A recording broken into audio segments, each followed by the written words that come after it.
and gentlemen, welcome back to another edition of the Robbie Basel Show. It's the Christmas special today. Of course, we got to look festive. We got the Christmas sweater on. We got the Santa hat on. It's back again for the second time, second ever time in the history of this show that we've done a Christmas special. And, you guys gave us a little bit of a gift during the weekend. And that's going to be, we're going to try, well, I'm going to try, it's only me today, of course, to incorporate a couple of Christmas themes today. Get the festive vibes going.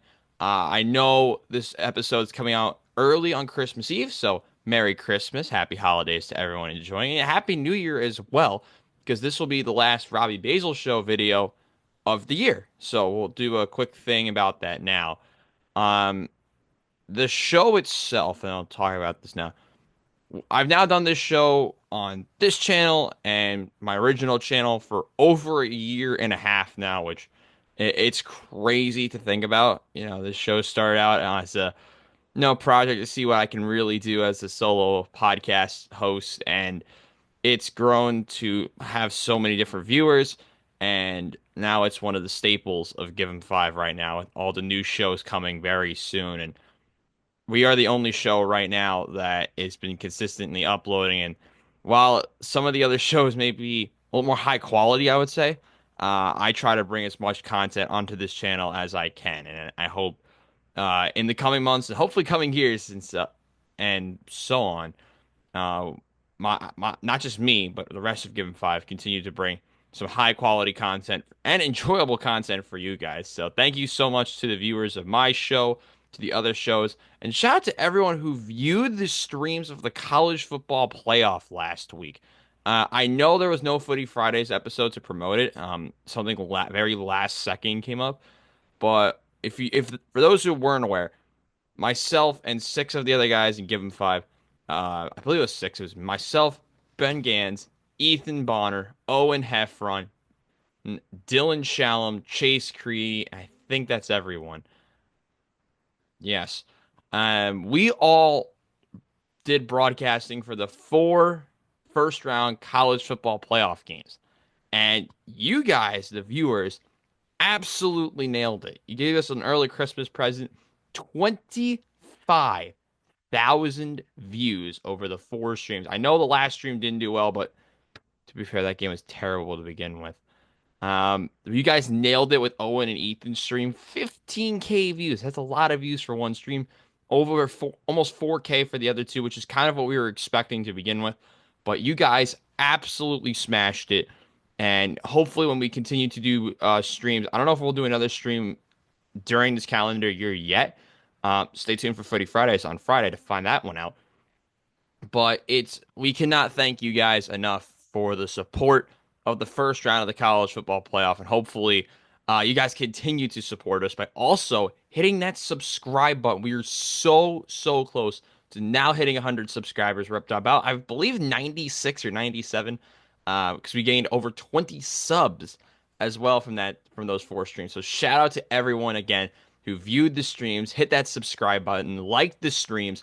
I did two of the games. The games I did kind of sucked. Game wise, I think the second stream was, listen, the second stream was not great, the best work, but listen, it's a 42-17 game. You don't know what to expect, to be honest. But that is all on the streams. And I gotta say this though, for those who are around me, you said, baby, it's cold outside. Because it was very cold this morning. It was sub 10, and it's going to be sub 10 later tonight. But no, what wasn't cold? The MLB hot stove. And that's where we are going to begin today's episode. I wasn't kidding. I did not joke around with those themes. I kind of grew the beard out a little bit. It will be gone tomorrow, trust me. And so that's going to be gone. But I'm trying to get as Christmassy as I can. So, baby, it was cold outside. Well, not really on the MLB hot stove, because we had an interesting signing this morning, and it was Walker Buehler to the Boston Red Sox. So the Boston Red Sox really add to their rotation to feature guys like Tanner Houck, Giolito whenever he returns, Bayo, Cutter Crawford. I'm totally missing. Oh, and Garrett Crochet, who they just traded for. They have six very competent starters out there at the Boston Red Sox. They traded for Garrett Crochet for a ton of prospects that were very high quality, and they needed to get another starter. And I said that very recently on this show that they might need to get another piece or two in the rotation to be seriously taken. And they did. They went on and get a 1 year deal. It's only a 1 year deal, so now you're going to have to see the Red Sox start to push to get more signings. I don't know what positions they would go for, but for what they've done so far, very good job to the Boston Red Sox. They've done fantastic. I mean, to respond to what the Yankees have done, they've done very, very well, and you got to give them as much credit as you can because they didn't have that many pieces to re-sign as of right now, and they also had to do moves in order to not be stuck in the middle of the AL East for the next couple of years. And they've done that at least for next year. I think they'll be in the wild card conversation now for sure. Trading for Garrett Crochet, signing Walker Buehler. The issue is both of them, the two I just mentioned, don't have a lot of team control. I mean, both of them are essentially 1 year deals. So it could be that all or nothing type of year for the Red Sox now. You could really make that case. This is the time where you could see them put it all together. Can they go out? Can they maybe grab someone else? You know they have Trevor Story. They have Casas. They have Duran in the outfield. Rafi Devers. Who is going to be that next piece to elevate the offense? Because I don't know right now who that would be, but they need another bat to be taken more serious. They've done it with the pitching, and they deserve the credit for the pitching, but they need to do more. And speaking about a team that's trying to do more, that's the New York Mets. We're gonna go to them next. By the way, if I were to give a grade to the Bueller deal, I'll give it an A minus. It's not an A or an A plus because it wasn't a long term deal, but for only had to pay him 21 million, pretty good. I mean, granted, Bueller's a little bit injury prone, but he pitched in the playoffs and looked all right. So 1 year, 21 million. I'll give it an A or an A minus. I'm a little bit harsh. A or A minus. I think it's really good. Speaking about another team that had a good deal with a pitcher to this morning, Sean Manaea is back with the Mets. 3 years, 75 million. I love it. Listen, the Mets, they failed to re-sign Severino. They had to re-sign Manaea, and you thought he was going to get a very similar rate to whatever Severino got. Well, Severino got around 22 million a year, and now the Mets go out and pay 25 million a year to Sean Manaea, who was phenomenal with the Oakland A's years ago. Got traded, now appeared on the Mets last season, had a great season with the Mets, and now gets a 3 year deal, I believe, with opt-outs, which is, I think, one of the better deals so far. The Mets really haven't done anything other than Juan Soto so far. They needed to re-sign Manaea, and well, they went out and they got Sean Manaea, so they were able to bring him back, add him as a 1-2 punch with Kodai Senga. They need that still legit starter. But so far the Mets, they need to do more, but I think they're trending in that right direction. And when you speak about teams heading in the right direction, the New York Yankees have to be on that list because they went out and traded for Cody Bellinger, which I did not expect to happen at all because I thought that he was going to get traded to Arizona or someone like that. They didn't do that. And it's a little bit weird. And the crazier part was that the Yankees gave up nothing to get him. It's a very easy deal. And then the Cubs got screwed again because Jesus Luzardo from the Marlins got traded to Philadelphia. So two moves that the Cubs have swung and missed on. They trade Bellinger for essentially nothing. And then they lose out on Luzardo, who we all thought was going to go to the Cubs. But for Bellinger, I think this is the move the Yankees had to make. You could play him at first. You could play him in the outfield. I think both will work.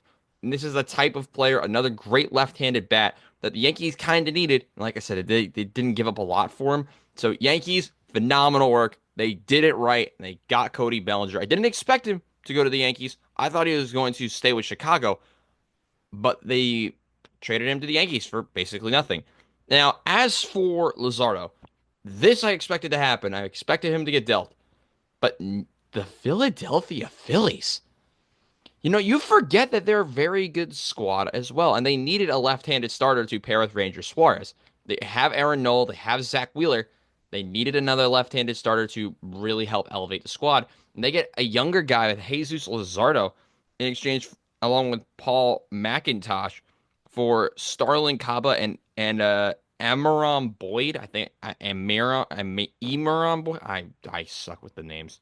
You'll know from the Ohio State stream how tough the names were. But that's another good move. I'm loving what the Phillies are doing.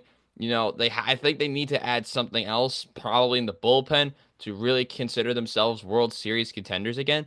But they're doing things right to elevate the squad. And that's what they needed to do. They needed a couple more pieces to get themselves, help them to get over that hump. And they went out and got a really solid left-handed starter in Jesus Luzardo, who I think plucks right into the middle, back end of that rotation. They didn't give up a lot, I believe, to get him. They traded Starlin Caba. I didn't think was gonna thrive there. He's actually their fourth ranked prospect. I thought he was a little bit lower, but the fourth ranked prospect, a little bit more than I actually thought he was gonna be. So I'll give this one a B plus. They needed to get Luzardo and they got him. Um, but then the Cubs, this actually doesn't have to do with the Cubs. By the way, Yankees side Paul Goldschmidt. So forgot to mention this. Yankees, after getting Cody Bellinger, went out and got Paul Goldschmidt, that veteran piece to play first base. You might see him on the bench as DH. I don't know. C on Paul Goldschmidt because I don't understand it. Now the Yankees also traded Jose Trevino, which sure. But the other big move, unless I'm forgetting anything, there's two other big moves. And the first one is Christian Walker to the Houston Astros. This happened a couple of days ago. 25 million a year for Christian Walker, who I thought was going to go to the Mariners or the New York Yankees. No, they went out. He goes to try and help save the Houston Astros for a little bit more than I thought he was going to get. I thought he was going to be in the lower 20s, 20 million per year range. But no, he goes on and gets 25 million a year, 3 years, 75 million. I think it's it's 3 years, 60 million. My bad. I'm reading the wrong contract. 3 years, 60 million, because Minaya was right above my notes. 3 years, 60 million. So really, I was right on the range. Lower $20 million a year. And he gets 20 million a year. Think it's a fine deal. They needed that right-handed bat. And they needed a competent first baseman to help elevate the team. So the right side of the infield, they have Jose Altuve. They'll have Christian Walker. Now your big question if you're Houston, because they traded Kyle Tucker to the Cubs last week, and we talked about that already. Now your question is going to be Alex Bregman. Do they re-sign Bregman? Do they sign somebody else? What's the deal there? I don't know. I mean, it's a very questionable situation for the Houston Astros. They're in a little bit of limbo. If they don't get Alex Bregman, they're kind of screwed. But I think this is a opportunity now to open the window for Bregman to come back. I don't know if he will. I don't believe he will. But there's still a lot of time. There's still about a month and change, really 2 months now from when this video is being recorded to have the window to re-sign Alex Bregman. And I think the Astros have now opened a window or opened something rather to get Alex Bregman back. And that's something they really needed to do. But the final deal that we'll talk about today, by the way, I gave a B to Christian Walker. B. The final deal that we need to talk about is with the Arizona Diamondbacks, who were really, really quiet to start free agency. And they needed to go into the trade market. And there are some teams in baseball, if you know, that don't like to pay players very much. And that one of them is the Cleveland Guardians. And they had a corner infielder, first base, that a lot of people like. That's Josh Naylor. And he gets traded for Slade a player I've never heard of, and a competitive balanced draft pick in the B rounds. round B draft pick. I suck with this, I know. Um, but phenomenal work by the Diamondbacks. They needed that first baseman to replace Walker. There you go. It took them like maybe not even a day to do this, maybe two, to get the replacement for Christian Walker, and they get a power hitting switch hitter. But we all know him for hitting on the left side. Phenomenal work. Cleveland, by the way, responded by re-signing Carlos Santana again, which D on that move. But back to Naylor, he can hit well. Let's look at the read on Josh Naylor. Josh Naylor, one of the better players from Cleveland in the last couple of seasons, really helps elevate that team. Switch hitting, first baseman, a lot of power, really fills that power void left by Christian Walker. So great work by Arizona. They needed to make that move, and they went out and got him.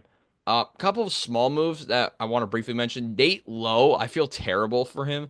He got traded to the Nationals, which I think it kind of works because Lowe needed to play more, and the Nats don't have a first baseman that's competent, at least to my knowledge. So he goes out and gets some playing time. And then Eloy Jimenez is actually getting a prove himself deal with the Tampa Bay Rays. A very interesting move.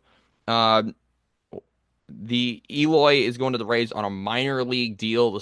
The slugger, who was formerly of the White Sox, got traded to Baltimore, now is going to get a prove himself deal with the Tampa Bay Rays. A deal that I think can actually really work out for them. But it should be very interesting because Jimenez, I want him to play DH because whenever he plays defense, he gets hurt. So please DH this man. Put him at DH. Also, shout out to Jock Peterson. He got a 2-year deal with the Rangers. Very weird deal over there. And another interesting one was Andrew McCutchen, our one of my brother's favorite players of all time. I gets to go back to the Pirates again on a 1-year deal. So those are the main moves, and also rest in peace to Ricky Henderson. He passed away very recently. One of the best base runners of all time. And I'll say this: I'm gonna copy a line from ESPN. He wasn't as good as they said he was. He was much better than what they said about him. And stolen base leader, hit for power, hit for contact, did everything right, and was one of the big name pieces on the juggernaut Oakland A's teams back over 30 years ago now. So rest in peace to Ricky Henderson. Um, if it feels so, I feel terrible for Oakland because like Oakland lost the A's and then lost Ricky Henderson. So I feel terrible. Rest in peace to Ricky. Um, where are we heading to next? Ah, yes, we are. We're heading to football, where you can really say, baby, it was cold outside. College football. We're actually going to talk about it today. And we are going to go to the playoff first round, and we'll summarize all of the games for those who did not watch the streams. You can rewatch the streams, actually, if you want to. There were some moments that got really interesting. What was the fun? We had this one guy text in the what was it, the first game? Like was messaging in the chat. The chats were particularly for the first game was really good. Second game was okay. The third game was just filled with bots, which I thought was hilarious because of how many views Ethan and Owen were getting. Um, but let's go through the games. The first game was Notre Dame against Indiana. Dylan and Ben called that game, and Notre Dame were in complete control. Indiana actually made a fair enough comeback effort, which made this really stupid. It was 27-3. Indiana gets a touchdown. The 2-point conversion. They get an onside kick. They score again. They went for another onside kick. Notre Dame got the ball back and essentially ended the game. But ND now gets to go out and play Georgia, which they're going to get destroyed by Georgia. And it'll be very funny to see on New Year's Day. But they went out and won a playoff game. They did the first task, and they went out and beat a underwhelming Indiana. And what I made my underwhelming was a lot of analysts I saw hyped up Indiana to be this bigger team than what they actually are. And what do I mean by that? Indiana, in a couple of words, are significantly worse than what they were hyped up to be. And I'm not saying that because of their result against Notre Dame. you got to look at the schedules. You got to look at the numbers. They've played one ranked team all season. They got godsmacked by that one team they played all ranked team they played all season. I know. I commentated this game on this channel. We commentated Ohio State, Indiana, and Indiana got ran off the field. They go out and you play at a very cold Notre Dame stadium, and you go out and get ran off the field for 56 of the 60 minutes of the game. That's the way it was. And Indiana didn't look prepared. They just couldn't do anything. They forced an early turnover, then they turned it over themselves, and they just essentially got ran off the field for other than the last 4 minutes. So Indiana, see you later. You had a good season. You're gonna have to prove a lot more next year under Kirk Cincinnati because he was talking a lot of crap and go out and you lose like that. Not a good look for Indiana. The next game put you to sleep. It was SMU against Penn State, and this was one of the games I called. And how do I summarize this? It was a butt kick. Penn State kicked the butt of SMU. Um, yeah, it was not a fun game to call. I bet it was not a fun game to watch as a viewer. TNT kind of sold in the production of it because they messed up the touchdown graphic for one of them. But at Penn State controlled the entire game. If you want to let's look at some numbers because I love numbers. Penn State had two pick sixes. They forced three interceptions on Jennings. Drew Aller had 6 passing yards in the second half. Nick Singleton went crazy.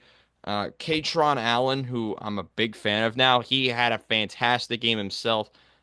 Everything went right for Penn State, and they went out and destroyed SMU 38-10. They deserved to destroy SMU 38-10. They controlled the game from top to bottom, and Penn State went out and got the job done. They went on 138-10. Next game was Clemson in Texas. This game was the best one by a country mile. You had big days. Cade Klubnik really proved himself. I had questions about Cade Klubnik going into the playoff, and the reason for that was we didn't know if Klubnik was going to be able to rise to the occasion like a player like Quinn Ewers, and Klubnik responded really well. He had over 335 passing yards. He had a better game than Quinn Ewers, and they unfortunately for Clemson, they were not able to get the upset in down in Austin, and Texas was able to come away with it, led by a big game from Blue, who had over 145 rushing yards and 2 scores. They also had a touchdown to, I believe it was, let me find his name here, Gunnar Helm. Yeah, Gunnar Helm had a touchdown, and that was really it. But the big day, of course, went to Jaden Blue, who had, like mentioned, over 145 rushing yards and multiple touchdowns, leading the way for the Longhorns in a very good game to win by 2 scores. And then the last game happened. Do I even need to talk about this? Let us talk about it. A lot of people, if everyone was hyping up this Tennessee squad to be more than what they are, and they really showed their true colors by getting absolutely ran off the field by Ohio State. They really did, because Tennessee was one of the more frustrating teams for me to watch during the season out of the teams that made the playoff. And they didn't help themselves by getting absolutely ran off the field by Ohio State. They're down 21-0 in the first quarter. Nico couldn't move the ball down the field. The defense couldn't do anything. Yes, Tennessee came back in the second quarter, but after that, they didn't do anything. Like, it was a one-sided affair from start to finish. And Tennessee went out and got what they deserved. They deserved to get their butt kicks in this game. They lost 42-17, led by big days on the ground from Travion Henderson and Quinshawn Judkins, along with big days in the receiving game for guys like Emeka Abuka, who I believe had at least one touchdown, and Jeremiah Smith, who was the Footy Fridays player of the game. Henderson had 80 rushing yards and 2 touchdowns. Jeremiah Smith had over 100 receiving yards, and Will Howard put on an absolute clinic. He did throw one bad interception, but it wasn't even a bad interception. Like, went in and out of the guy's hands that Tennessee defender just like flew out of nowhere and picked it off, and somehow he was in bounds. Um, but yeah, Nico then kept them in the game. It was 21-10, but then Jeremiah Smith is just him, and they just controlled the game. It was 42-10, and then Nico ran in a pointless touchdown to make it 42-17. But let's answer this overall arching question. I think there's two of them. I think the first one is, was there a team on the outside looking in that would have made these games better? It's a very tough question, right? Because you can argue for Bama, you can argue for Miami, and the 12 teams. The only one I think that would have really elevated these games would have been Bama. Miami can't defend a 11 sticks on the side of a road. Like Miami would have gotten opened up like a slice of Swiss cheese. Bama would have at least kept it close. They would not have won a game against any of the teams that won, but they would have at least kept it close. Tennessee was by far the most embarrassing performance of the weekend. Not even SMU was the most embarrassing one, because Tennessee was the most overhyped team to lose. 100%. Tennessee, everyone's like, oh, Tennessee. If there's any team to go out and win a road game, it was Tennessee. But they lost the worst way. They were down by the most anyone's been down all week. It was down all weekend. They were down 32 with 2 minutes left, and they got a touchdown to not have the worst loss. That's the award they got, was not the worst loss. But they had the most embarrassing loss, I would say, was Tennessee.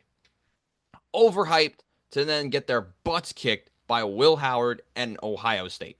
An Ohio State team that sucked against Michigan went out and put up 42 on an SEC team. Fair enough. You do you.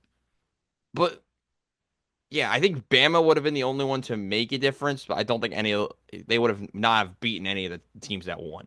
They would not have beaten Ohio State. They would not have beaten Penn State. They would not have gone out and beat a Texas, and they would not have gone out, and I don't think they would have gone out and beat Notre Dame. I think the team they'd have the biggest chance against would have been Notre Dame, but I don't know if they would have won still. It would have been close, but I think the home field advantage is just too big in these playoff games. And now let's answer the second question. Is the 12-team format good? I don't think we can answer that question still yet.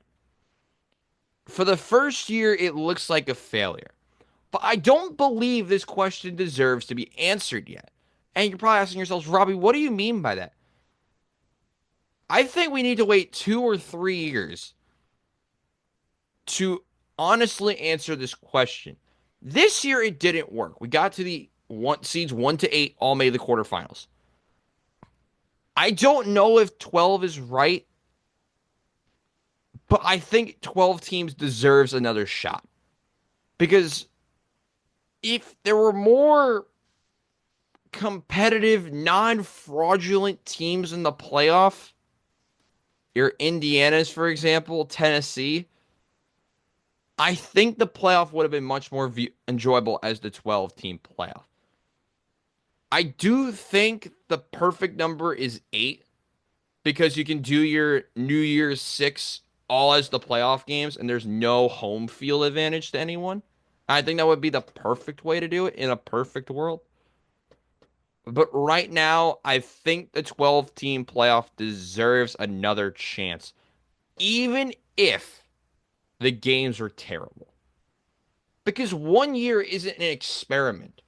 1 year isn't fair to judge how this new playoff was going to go. It's not.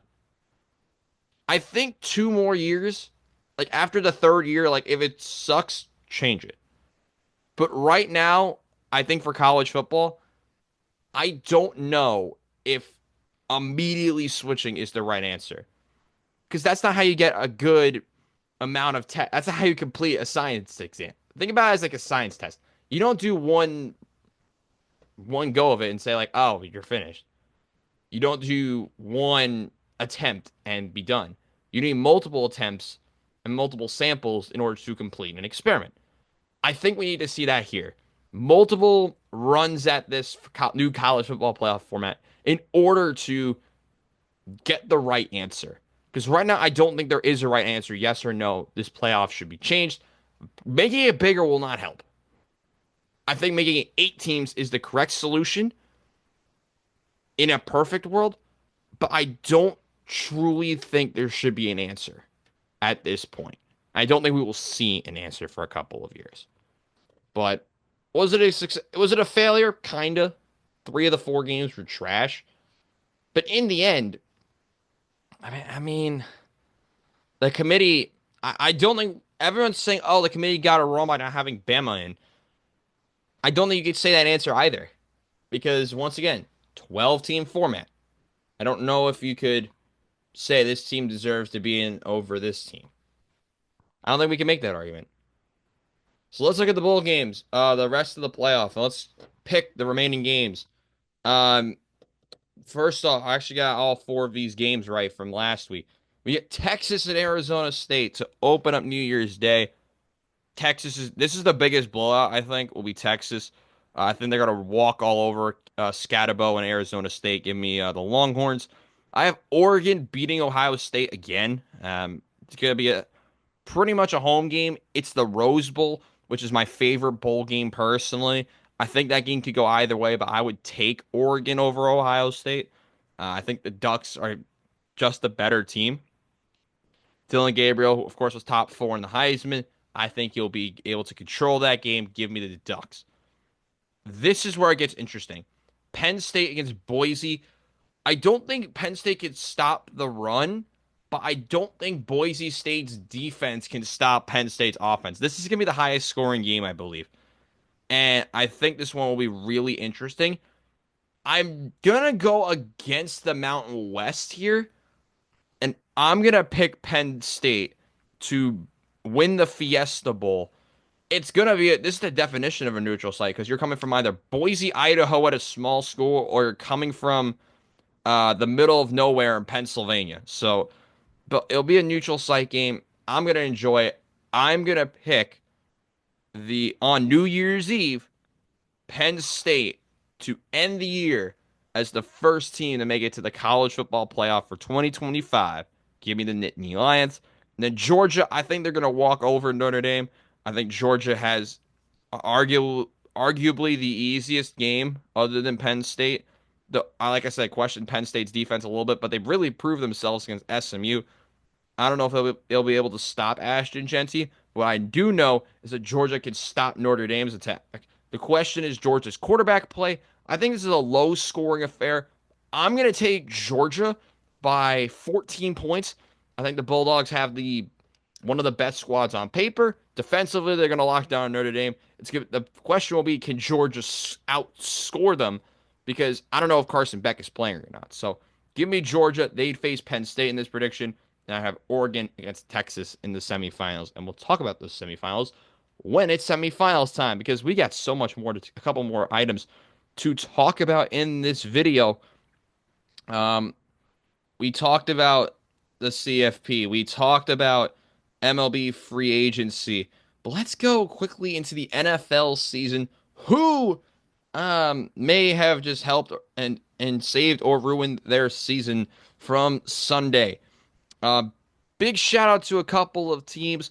The first one, let's go through it. So, the biggest results of the weekend for teams who may have saved or ruined their season. And we'll start with the Rams. And the Rams are struggling against the New York Jets. At MetLife, it was freezing cold. The Rams were sucking.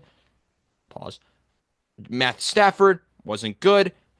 But the Rams found a way because the Jets are just bad. They won out on 119-9. The Jets now don't know the future of Garrett Wilson because of the comments he said in an interview after the game, per Rich Cimini. So great situation over there. The Jets are in shambles, and the Rams have a very big must-win game on Saturday night. Another big team that went out and won a game to keep their season alive was the Bengals. They went out and beat the Cleveland Browns. They went out and won 24-6. The Colts kept their season alive. They beat the Titans 38-30. The Cardinals shot themselves in the foot. They went out and lost in overtime to the Carolina Panthers. Chuba Hubbard, 21-yard rushing touchdown to go on to win the game for the Panthers. In a game that was seemingly pointless, the Panthers went out and won. The Vikings saved the Cardinals by beating the Seahawks. We had a couple other weird results. The Bills made it weirdly close, but they barely, as they went only by 3 over the New England Patriots. The Dolphins keep their season hopes alive. They beat the 49ers, a team that's been probably the most disappointing team of the season. Um, and then we have, first off, shout out to the Chargers. They won. The Chiefs, they went out and beat the Texans. And the Ravens. How about the Ravens on Saturday? I forgot to mention the Ravens. They put on a show and they beat the Pittsburgh Steelers. But the other weird thing was the Falcons benched Kirk Cousins for Penix, and the Falcons won. Granted, they played the Giants, and they won 34-7. And then we have the two games I haven't mentioned yet. And the first one we're going to talk about is Bucks and the Cowboys. The Buccaneers, if they won this game, they would still have their one-game lead in the NFC South, and they went out and lost to Dallas, who still have a chance to make the playoffs, of course. And Baker Mayfield, in multiple big moments, kind of sold. But the player that sold in the end was Rachaad White because Baker Mayfield escaped the pocket with less than 2 minutes left, pitched it to White, and the ball just gets ripped out of his hands by, I think it was Deron Bland on one of the last plays of the game. And there you go. The Dallas Cowboys went out and won. The Baker Mayfield magic runs out, and the Cowboys keep their season alive after the Rachaad White fumble. So now with 2 games to go, the Dallas Cowboys, well, we thought they had a chance. They got eliminated. So RIP Dallas. So Dallas is out. I kind of baited you guys there. The Dallas Cowboys are out. They are the most recent team eliminated. The team that really didn't help themselves was Tampa because they don't have the season series over the Falcons. I don't know if they play each other again. That would be really fun to know. The next game, the Bucks still have to play against. I don't know. They have to play against Carolina and New Orleans. They lost to the Falcons twice by a combined 11 points in 2 one-score games, which Baker Mayfield threw for 330 yards in the most recent win, but he only threw for less than 200 in the first game and lost, and the Bucks still won. So the Bucks still lost. Beg pardon. So Baker threw for a good amount of yards in one game, sucked in the other, and it doesn't matter. So if Atlanta wins out, they win the division. If Tampa wins out, they win the division, unless the Falcons don't lose a game. The big things to watch out for as we continue on with the rest of the season is particularly in the NFC. For some reason, oh, yes. So the NFC West can get decided this week. And the big game for that was the Cardinals. Well, I said stayed in it. They're out of it. The 2 teams remaining in the NFC West are the Rams and the Seahawks. I was kind of rushing through that all because the Rams and the Seahawks are the only 2 teams left. But neither of them clinched the division or clinched a playoff berth other than the only team to clinch. Actually, no one clinched this week. I think maybe Minnesota might have clinched. I don't know. But a team that would go out and win a big game this week was Washington. And they needed to go out to win to stay with a 2-game lead to extend their lead in the final wild card to 2 games over Tampa. And they went out and won. And they went out and beat the Eagles by 3 points. They say the Eagles got screwed, but Washington, led by Jaden Daniels, went out and beat one of the best teams in the league, 36-33, in a remarkable showing of effort by both of them. And not to mention that this game was absurdly close. You got to mention the day from Jaden Daniels. 5 passing touchdowns. That should be added to the 12 Days of Christmas song as 5 Daniels touchdowns.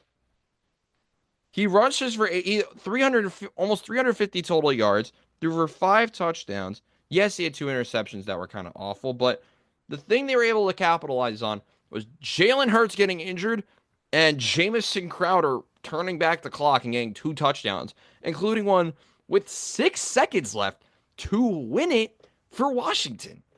9-yard passing touchdown from Jaden Daniels to Jamison Crowder to win it for Washington in the end. And now Washington has a 2-game lead ahead of Tampa or whoever the runner up in the NFC South is going to be. So essentially, it's win and in time for Washington for the playoffs, and along for the other teams in the playoff picture that are currently in the top 7 in the NFC. The teams that you'll be having to watch out for in the NFC playoff picture are mainly on, well, one of them, both of them are early in the week. And we start us off on Boxing Day, which is the 26th. Seattle has to win their game against the Bears. They're playing in Chicago, 8:15 on Amazon Prime Video. That's going to be a big game. The other game you want to watch out for in the NFC West is the battle between Los Angeles and Arizona on Saturday on NFL Network. The 9-6 Rams, a win will likely get them a win and a Seattle loss wins them the division. Um, and the Cardinals, they're already out, but they can really play spoiler if they go out and win this game, which would be very, very funny if the Cardinals find a way to win it. Over in the rest of the NFC playoff picture first, the Vikings, I almost said the Chargers. The Lions, the Eagles, and the Vikings are the only ones to clinch so far. Green Bay and Washington can clinch with wins, or if Seattle or Tampa loses. The big team you want to watch out for to clinch easily, is there even one? Washington's playing the Falcons, which has made that game really, really more crazy. And Green Bay is playing the Vikings. So neither of them really have an easy matchup. Tampa will try to bounce back after whatever last night was. I'm recording this on Monday, but it's coming out on Tuesday morning. Um, the Bucks are playing the Panthers. Free win possibly for the Bucks, but the Panthers did just eliminate the Cardinals. So the Bucks, they have a chance to play spoilers, and everyone else is playing a competitive game in the NFC playoff picture. In the AFC playoff picture, we know 5 of our 7 teams, the Chiefs, the Bills, the Steelers, the Texans, and the Ravens all clinched already. The Chargers and Denver are the 2 teams in the driver's seat. They have a 2-game lead over the Indianapolis Colts. Both of them can clinch with wins this week. And if we take a look at who has to play, the Chargers' schedule, well, one of these teams' schedules is not easy. By the way, the Packers, I believe, are also playing on Monday Night Football, so I think they have a game at hand on everyone. Chargers can clinch with a win over the Patriots, and the Broncos have to beat the red-hot Cincinnati Bengals. So, and then someone has to play the Chiefs to end the season. I believe that's the Broncos. Yeah, the Broncos have the hardest schedule remaining. So if you want to think of a team that could bottle it, it's the Denver Broncos because they have to play the Bengals and the Chiefs to end the season. So it's not totally wrapped up yet, but unfortunately, unlike most of your Christmas gifts, possibly if you celebrate the holiday, both of the playoff pictures could be wrapped up this weekend. So it's something to definitely watch out for. But the AFC and NFC playoff pictures are almost the 14 teams in the playoff are almost wrapped up already, which feels crazy that we're almost done with the NFL season already, guys. Um, Also, shout out to the Texans. They just claimed Deontay Johnson off of waivers. Not a weird move at all. But what should we be watching out for in other sports throughout the week? Let's take a look at it right now. There's a great game if this video is going out on Monday. There's 2 of them actually, 3 of them. Wow, there's a lot of good games on Monday. It would have been Capitals, Bruins, Lightning, Panthers, and Flyers, Penguins. Uh, I don't believe there's a game again. Yeah, and then there's not a game till Friday. So if you want to watch a game on Friday, Hurricanes Devils is a phenomenal shout. I really would enjoy that matchup. And also a red hot Dallas taking on the Minnesota, the 2 teams at the top of the Central, towards the top of the Central. It would be the Dallas Stars and the Minnesota Wild set to clash as well in Dallas. So that should be a very fun matchup. And yeah, those would be the 2 for Friday. And if you want a Saturday game for next week, you've Washington against the Maple Leafs on Saturday. And that game will be on the NHL Network. Also, those are really the only couple of games. Also, shout out to Oilers Kings also on Saturday. That game, this coming Saturday on the 28th. That game is on ESPN Plus. For the NBA, of course, you want to watch out for the Christmas slate. Five, I believe, 5 games on Christmas to help you through the holidays. If you want, let's go pick these games right now. I'm going to say the Knicks beat San Antonio. Let's take the Mavs over the Timberwolves. Give me the Celtics over the Sixers. Lakers, I think, beat the Warriors. I think that'll be an interesting matchup to watch out for. And even though I don't know if Braun is playing or not, and give me the Suns over the Nuggets. That's going to be very all interesting games. Other matchups to watch out for. The Pacers play the Thunder. I think that game could be a little bit of a sleeper in terms of quality. Uh, Other games to watch out for: the Pacers are playing the Celtics, so they're playing a back-to-back, and the Magic are playing the Knicks. And that will be a very interesting one for Friday. Also, shout out to the Cavs; they are playing the Nuggets. And how about the Mavs? They're taking on the Phoenix Suns. And also, Warriors Clippers, a very fun-packed Friday slate in the NBA. Quickly, we'll talk about the soccer games. A lot of chaotic games over the weekend in the Premier League, particularly with Man City losing again, which warms my heart a little bit. It was a little bit of a Christmas present for me. Um, Back to the matches. Man City went out and lost to Villa, and shout out to Arsenal winning as well. Sunday, just to run through the Sunday games, Everton drew Chelsea. We had a 9-goal thriller at Tottenham Hotspur Stadium, and Manchester United went out and lost to Bournemouth. So, what games do you want to watch out for um, on throughout the weekend in the Premier League? And we'll start off on Boxing Day. And there's not a lot on Boxing Day, but there's 2 games that particularly would circle. It'll be Nottingham Forest against Tottenham and Newcastle and Villa. Both of them are at 10 a.m. on the 26th. I think both of those could be back and forth fixtures. Both, I think, lead to draws, but I think they'll be the most interesting ones to watch out for sure. For Friday in the Premier League, there's not a lot. We have Brighton against Brentford and Arsenal hosting Ipswich. If you continue to look more down in the Premier League, there's games closer to the holiday, but we'll focus on those games on the next, hopefully, a Friday edition of Footy Fridays. This is, once again, the last Robbie Basel show of the year. There'll be no video next week because I will be away on holiday. So thank you again to everyone who has tuned into Footy Fridays this year on this channel or on my personal channel. As that is it for 2024 of the Robbie Basel Show. Thank you guys again so much for watching and following the journey.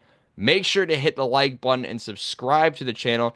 This has been the Robbie Basel Show Christmas special. Happy holidays, Merry Christmas, and Happy New Year from the Robbie Basel Show. Once again, Robbie Basel saying so long. Once again, Merry Christmas, Happy Holidays, Happy New Year. I'll see you guys in 2025. Goodbye, everyone.